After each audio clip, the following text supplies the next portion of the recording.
Tshwane Mayor Msimanga is all set to deliver his inaugural State of the Capital address today, but it may be an eventful speech.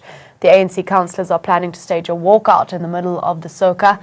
The boycott will be over Msimanga's refusal to postpone the event in honour of the late struggle hero Solomon Kalushi Mahlangu, who was hanged on April 6, 1979 by the apartheid government.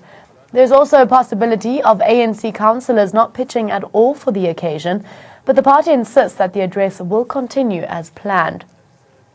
Here's what the various parties have had to say on the issue. The DA insists it's all systems go from the side of the mayor's office. The soca is on the agenda of the speaker. ANC, on its part, alleges that the DA-led government is insensitive to the role played by Solomon Mahlangu in the freedom struggle. They say the Democratic Alliance should not have let the soca coincide with the commemoration of the death of an icon. Meanwhile, the EFF thinks the very idea of soca is a waste of money, which could be used for service delivery. And joining us live for more is our ANN7 reporter, Natasha Piria. Very good morning to you, Natasha. What can we expect Mayor Msimanga to address today, firstly? Well, very good morning to you, Lauren, and to the viewers coming from the Tshwane Centre here in Pretoria, where we're actually awaiting the new mayor, Msimanga, to actually address fellow councillors, and the people of Pretoria at about 11 o'clock. What you're actually seeing right now are the commencement of the cultural activities. If I'll just step out of the shot, and if I'll allow my colleague Lucky Chiani to actually show you what is going on, and that is actually a cultural display that is actually going on right now, just nothing but the beauty of Africa. And as we know that the soca, the State of the Capital address, falls on the backdrop of the ANC in Tshwane releasing a statement that they have a surprise in store for the mayor, the new mayor, Msimanga. Remember that this is going to be the first speech that he delivers after taking over the ANC-led government here in Tshwane. And we know that the ANC in Tshwane has released a statement saying that,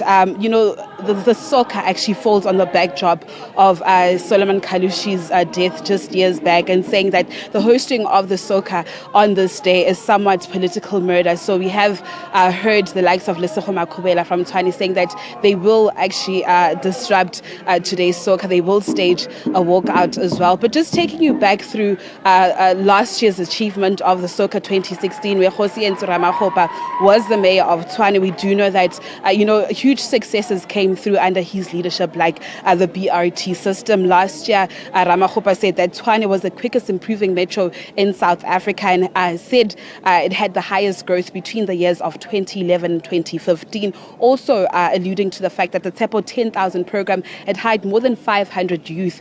We know that systems like the BRT program were also put in place, which were also a success in Tshwane. We expect Msimanga to actually focus on job creation and service delivery, also putting the highlight on human settlements. As you know, we saw protests last year in relation to houses in places like Mamelodi as well, people asking for houses. So we expect Msimanga to actually address some of those issues. Also, he came out last year saying that he plans to root out corruption within his administration. As we know that last year he actually laid charges against some ANC officials within the ANC administration. So quite a mammoth task for Msimanga, but it would quite be interesting to see what actually unfolds throughout the course of the day. And it really is going to be quite an eventful State of the Capital address. As we've seen previously, the ANC has quite disrupted council a few times, but it will be quite interesting to actually see what happens. As for me, Lauren, let me just leave it right here and cross back to you in studio. Thank you so much for that update, Natasha Piri, there live from the Tshwane State of the Capital address, which is expected to start at 11 a.m. We'll obviously be crossing live to Natasha throughout the day as more developments become available.